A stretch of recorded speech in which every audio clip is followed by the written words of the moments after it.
George Bush en parlait de nouvel ordre mondial, mais nouvel ordre mondial, c'est depuis des milliers d'années. Tout le monde avait l'envie de faire le gouvernement mondial, l'ordre mondial. Oh, toutes les guerres que vous pouvez constater dans notre monde, depuis l'éternel à ce jour-là, c'était pour ça, pour le nouvel ordre mondial et un ordre mondial. Ces deux choses-là. Il y avait beaucoup d'idéologies, beaucoup de pensées, beaucoup de religions dans notre monde. Tout ça, il voulait faire bien pour le peuple. Tout ça, c'était pour faire le paradis ici et maintenant. Mais seulement, pendant certains temps, les philosophes voulaient le paradis ici et maintenant. Mais les prophètes, ils sont venus, ils ont dit non, le paradis, ça sera dans un autre monde. Voilà, vous devez souffrir ici, offrir à moi ce que je veux, devenez mes esclaves, etc., etc. Et je vous donnerai le paradis dans un autre monde. Et beaucoup de gens croyaient ça. Beaucoup de gens croient ça, jusqu'à même maintenant, ici, maintenant, aujourd'hui. Pour ça, avant de continuer, puisqu'il y a quelqu'un qui nous appelle, deux ou trois personnes, on va prendre le premier. Bonsoir, c'est qui? Vous êtes, je vous écoute. Bonsoir. Oui, allô, bonsoir, c'est Sébastien. Bonsoir Sébastien, comment vas-tu Sébastien? On vous écoute très très bien. Hein? Tu ne vas pas dire que le son est, que vous n'entendez pas, on vous entend très très bien Sébastien. Je vous écoute. Bonsoir mon ami, comment allez-vous? Oui, allô. Oui, est-ce que vous m'entendez Sébastien? Je vous entends très loin. Non, ne vous inquiétez pas. Moi, je vous entends très très bien. Vous pouvez commencer à parler. On est bien d'accord? On vous écoute. Poser une question sur le mondial, sur l'équipe iranienne. Et bon, le geste qu'ils ont eu de ne pas chanter l'hymne national. Bon, on nous l'a montré un petit peu. J'ai vu quelques images à la télé, quelques articles euh, qui n'étaient pas très exhaustifs sur le retour qu'il y a eu en Iran sur ce geste. Je veux dire, quel a été l'impact de ce geste sur en Iran? Est-ce qu'ils en ont parlé dans la presse? Est-ce que la Coupe du Monde est diffusée avec les incidents qui se passent? Oui, Sébastien, c'était bien diffusé en Iran, mais je ne sais pas, vous n'êtes pas au courant de ce qui se passe en Iran depuis déjà 2 mois? Ah, Sébastien, vous n'êtes pas au courant de ce qui se passe en Iran depuis 2 mois? Ah oui, ben je suis peut-être un peu plus au courant que la moyenne grâce à vous parce que je suis un peu certains de vos contacts sur Instagram. Et j'ai vu des vidéos quand même, voilà, ça a atteint un point de non-retour déjà il y a un mois. Hein. Euh, j'ai vu des images qui m'ont stupéfait, mais qui sont à la hauteur de ce que méritent les Iraniens, quoi, de se libérer de ce fléau qui les oppresse. Oui, bravo. Voilà, vous voyez, déjà, cher Sébastien, voilà, vous êtes au courant que depuis 2 mois, il y a des manifestations en Iran très sanglantes. Il y a beaucoup de gens qui ont été tués et beaucoup de gens aussi qui se sont défendus, qui ont tué le police de la République islamique d'Iran. C'est-à-dire, ces manifestations de cette fois-ci, puisque depuis 44 ans, tous les 2 ans, il y avait des manifestations et toujours le peuple était écrasé. Mais actuellement, grâce aux réseaux sociaux, comme vous venez de dire, par exemple Instagram, moi j'ai une dizaine de comptes sur Insta, vous devez aller sur la page qu'il y a plusieurs milliers d'adhérents, que toujours on met de nouveautés dedans. Parce que sur certaines pages, c'est tous les 3, 4, 5 jours, une semaine, même peut-être dans le dos. Voilà. Tous les jours, il y a des choses que vous pouvez constater. Alors, le peuple iranien, actuellement, cher Sébastien, il crie contre les ayatollahs et contre tous les éléments islamiques qui a été imposé depuis 1400 ans, surtout depuis 44 ans. Déjà, ici, on se bat pour garder le voile sur la tête. En Iran, les filles, ils brûlent leur voile. Après, les ayatollahs, le clergé, un peu partout, les chefs de mosquée, ils sont respectés. On écoute tous les conneries qu'ils disent, etc., etc. Mais en Iran, on frappe les ayatollahs et on enlève leur turban. Par exemple, il y a une vingtaine de vidéos de 1 minute. Aujourd'hui, on a mis sur Instagram, si vous regardez. Le chant, il est en personne, vous pouvez ne pas écouter. Mais 30 secondes au départ, c'est quelque chose. Mais après, à la fin, 30 dernières secondes, sur une vingtaine de vidéos. Vous avez les actes du peuple iranien qui, dans la rue, ils frappent les ayatollahs et ils enlèvent leur turban. Ce sont des actes très très courageux de la part du peuple iranien qui en a marre, surtout c'est la jeunesse d'aujourd'hui iranienne. Et de l'autre côté, les slogans qu'ils donnent, c'est tous ces anti-république islamique d'Iran, anti-un islam politique, anti-politisation de l'islam en Iran depuis 44 ans, et surtout qu'ils disent nous détestons votre religion. Ils disent ça dans la rue, et surtout récemment, il y avait un enfant, vous allez voir sa photo sur toutes mes pages, qui porte mon chapeau parce que moi, de temps en temps, quand je fais certaines émissions, je porte un chapeau un peu spécial, qu'il y a un aigle devant. C'est celle de David Abbassi, en personne, on le dit Siavash Avesta. Alors, cet garçon que vous voyez la photo, il avait 9 ans. Il y a déjà 3 jours, il était assassiné. Et ils ont tiré sur lui ou sur ses parents, et aussi son père était blessé, l'enfant qui s'appelait Kian, il est décédé. Une chose qui est très importante, Sébastien, je te remercie beaucoup de poser cette question-là, de vous dire ce soir. Alors, sa mère, avant-hier, au moment qu'il était en train d'enterrer Kian, avec plusieurs milliers de personnes présentes sur le tombe de Kian, ils ont commencé, certains gens, comme c'est d'habitude, de lire le Coran. Et tout de suite, maman, qu'elle s'appelle Madame Zeynab Valahirat, maman de Kian de 9 ans qui était assassinée récemment, elle a crié et il a dit ne chantez pas le Coran pour mon fils, puisque mon fils, enfant de 9 ans, écoutez bien, il détestait le Coran et il disait que nous tous on aime le Coran, moi je ne veux pas que vous diffusez le Coran pour mon fils.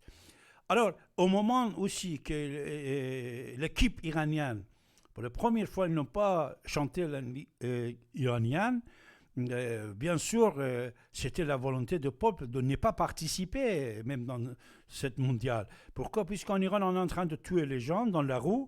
Vous allez voir les photos et tout ça. Tous ces enfants de 14 ans, 17 ans, 18 ans, on viole par 50, 40 personnes une fille, et on prend le tout. On dit que c'est la loi islamique. Il dit, c'est dans le Sourate Nisa, il y a un verset, il dit quand quelqu'un fait la guerre avec vous, les femmes de ces gens-là, même s'ils sont mariés, ils vous appartiennent. Vous pouvez les violer. C'est le Coran. Et ça, ils le font actuellement en 2022 en Iran. En Iran. Actuellement, les Nations Unies va faire des enquêtes sur le viol dans les prisons iraniennes récemment, depuis 2 mois.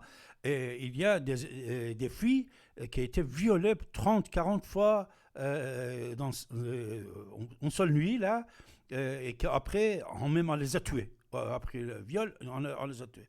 Cette massacre, sauvagerie qui existe en Iran, alors, ces gens-là, ils n'ont pas chanté la ligue iranienne, que c'est un truc islamique, ils parlent de l'islam, de la République islamique, tout ça n'a aucun rapport avec le peuple iranien, avec la nation iranienne, avec le patrie iranien, avec 7 millions de civilisations iraniennes. Après, le régime actuellement, il ne peut rien faire, puisque c'est le peuple qui est debout cette fois-ci, cher Sébastien, et ce n'est pas seulement dans une ville, dans toutes les villes, et ça fait plus de 2 mois, presque 75 jours, que les manifestations, ça continue, et c'est très sanguin, mais au départ on a parlé, maintenant on ne parle plus, mais tout le monde est au courant, voilà, concernant cette histoire. Non, mais c'est sûr que, je veux dire, ça ne doit pas être qu'en France qu'il y a un manque d'informations sur ce qui se passe en Iran, parce que ça donnerait vite des idées un peu ici aux Gilets jaunes, un peu à tout le monde, parce que c'est vraiment une violence salutaire qui s'exprime, hein, et c'est... alors, là, l'équipe iranienne, est-ce qu'ils risquent d'avoir des représailles lorsqu'ils vont rentrer au pays? De toute façon, hier, ils ont chanté dans la deuxième partie de leur match. Hier, c'était avec qui? Hier, c'était avec Pays de Galles. Mais bien sûr qu'ils vont avoir des présailles. Parce qu'actuellement, Sébastien, partout, tous les jours, les ayatollahs, ils sont en train de menacer, même ils ont arrêté. Je vais te dire une chose. Ali Karimi, c'est un footballeur iranien international, tout le monde le connaît. Kaffouri, tout le monde le connaît. Ces deux personnes-là, on les a arrêtés. Ali Daei, c'est un grand footballeur iranien. Il a travaillé en Europe, en Amérique même. Il est très très connu. On l'a arrêté. C'était ex-capitaine d'équipe iranienne, Ali Daei. C'est-à-dire ces gens-là, dans le sauvagerie qu'ils font contre le peuple iranien, c'est vraiment impardonnable.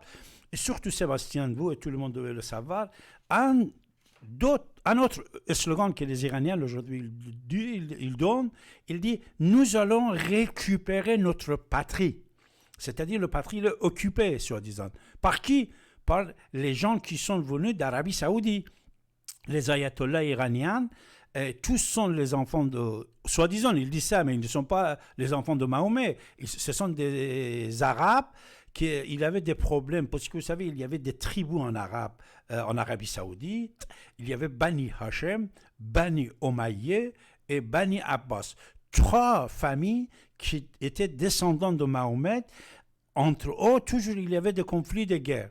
Il y a une partie d'abord, ils viennent en Iran, c'est les Abbassides. 500 ans de pouvoir. Il avait des problèmes à Mecque et Médine. Et souvent, ces émigrés allaient venir en Irak et en Iran. Et après des années, on va les faire shooter. Après, il y a Fatimiyyin dans le nord d'Afrique. Et après, c'est Bani Abbas, Bani Hachem, qui vont venir en Iran, s'installer là-bas et prendre le patrie, prendre le pays. Et ils tuent les hommes, ils violent les femmes, et ils prennent le patrie. Maintenant, le peuple iranien, qui est bien veillé par rapport au siècle dernier, il dit « Nous allons récupérer notre patrie », c'est-à-dire tous les gens qui sont au pouvoir en Iran, tous les ayatollahs, ils ne sont pas iraniens, ils sont là pour un islam sanguin, ce n'est pas en plus l'islam que toi ou les autres, vous pouvez avoir dans votre cœur de ne pas déranger les gens. C'est un islam politique qui se permet de tuer les gens, violer les gens, et de 9 ans jusqu'à autant que tu veux, Sébastien. Non, mais j'ai bien entendu dans certaines manifestantes, bon, ici on parle encore le voile et tout, mais c'est fini. Moi, ce que j'ai compris en Iran, c'est qu'il y a un vrai total rejet de tout cet islam politique qui s'est tellement immiscé dans les mœurs, dans toutes les relations humaines et tout. Il y a vraiment un rejet de l'islam. Hein. Je l'ai entendu d'une Iranienne qui a dit le combat il s'arrêtera tant qu'il s'arrêtera pas tant qu'il restera la religion du mensonge. Alors bon, après bon, c'était ses mots à elle quoi. Mais il y a vraiment un rejet de tout ce que vous définissez, l'islam politique. Hein, ça va au-delà de ce qu'on peut dire une religion. Hein, c'est un système carcéral, hein, voilà, hein, à ciel ouvert. Hein. C'est la police des mœurs, la police de la vertu. On voit bien ce qu'ils font, quoi. J'ai entendu vraiment des choses horribles. Hein. J'ose même pas en parler, mais bon, vis-à-vis du traitement qu'ils font aux femmes quand ils les arrêtent. Voilà, c'est vraiment de la barbarie, quoi. C'est pour être sûr qu'elles accèdent pas au paradis, bon ben ils leur pratiquent des sévices avant de les tuer. Non mais c'est vraiment, je sais pas moi, en 2022. Et je me pose la question, là pour la Coupe du Monde, il y a une délégation d'officiels iraniens qui doit suivre l'équipe. Si admettons l'Iran elle remporte la Coupe du Monde. Est-ce que l'ayatollah il va se déplacer au Qatar pour recevoir la coupe avec son équipe? Parce que bon là c'est un peu à double tranchant cette grande compétition, juste au moment où il y a toutes ces où il y a tous ces événements en Iran, quoi. Ça pourrait être un promontoire, et puis on voit bien que c'est pas le cas, quoi.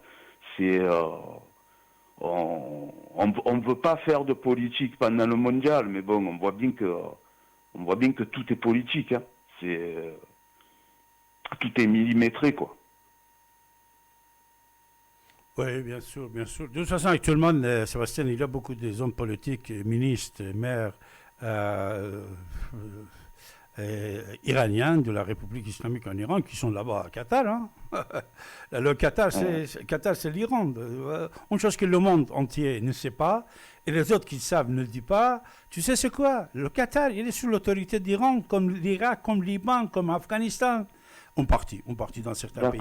Mais en Afghanistan, dans certains pays, Irak, Liban, il y a des conflits. En Syrie, il y a des conflits. Mais Qatar, puisqu'il est tellement tout petit, Qatar, en secret, ce n'est pas officiellement, c'est en secret, là, avec l'Iran. Et si vous voyez que le Qatar il est présent au Yémen, dans cette guerre, tout ce qu'il fait, c'est pour l'Iran. L'Iran et le Qatar, c'est la même chose. Maman de prince de Qatar, Madame Shirazi, Andi Mouza, cette femme qui était mannequin à Londres, qui se marie avec le papa du prince actuel, c'est une longue histoire. J'en ai parlé sur cette antenne. Dans YouTube, vous pouvez trouver, écouter les émissions. Elle est iranienne, c'est-à-dire l'enfant, sa mère, elle est iranienne. Elle a tout fait pour prendre le pouvoir, donner le pouvoir à son fils, d'abord à son mari, après à son fils. Et ils sont en relation permanente, économique, politique, mais en cachette. En cachette. Ce n'est pas comme Liban. Et ce n'est pas comme Liban. Il n'y a pas de liberté. Il n'y en a pas d'autres religions, d'autres mouvements politiques pour pouvoir diviser le Qatar. Le Qatar, il est tout petit, il est uni, mais il est avec l'Iran, vous voyez. Vous voyez comme la République islamique d'Iran, certaines lois islamiques s'étaient imposées aux footballeurs. À part de tout ce qu'on dit, les gens qui sont morts au moment de construction de patati patata, mais Qatar, c'est une province iranienne. Mais personne ne vous dit pas ça, personne ne va pas confirmer ça, puisque tout ça, ça se passe avec un secret, totalement secret, depuis 44 ans. L'Iran, la République islamique d'Iran était sous l'embargo, et il est toujours sous l'embargo, mais grâce à certains pays comme Qatar, Liban, Irak, Afghanistan, la Syrie, et même des pays européens, américains, des maisons de finances, qui a pu se débrouiller depuis 44 ans et devenir une force réactionnaire chiite dans le monde. Voilà. Ouais, tout se tient. Bon, il y a la vitrine, le Qatar, c'est la vitrine occidentalisée. Et derrière, il y a le côté plus moyenâgeux. Bien sûr, tu sais, plusieurs milliards de dollars, c'est les Iraniens qui ont investi là-bas à Qatar. Il y a des capitaux iraniens aussi là-bas. Il y a des capitaux koweïtiens, saoudiens en Europe, en Amérique, dans certains pays arabes. L'Iran, il est présent économiquement dès le premier jour là-bas à Qatar. Mais personne ne dit pas, personne n'en parle pas, et peut-être même il ne sait pas, hein, parce que moi, je vais vous dire une chose, de temps en temps, j'ai constaté que les grands politiciens du monde,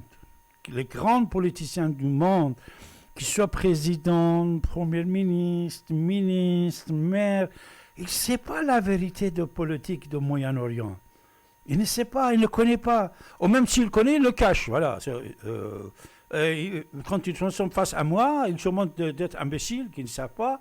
Mais de temps en temps, je veux dire qu'ils ont raison, ils ne savent pas. Franchement, ils ne savent pas. Et ils ne savent pas. Mais la réalité des choses, c'est autre chose.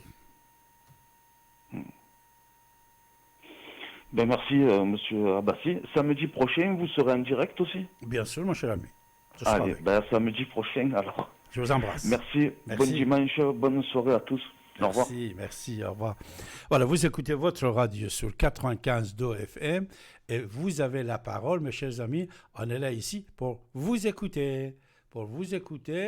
Allez, 08 92 23 95 20.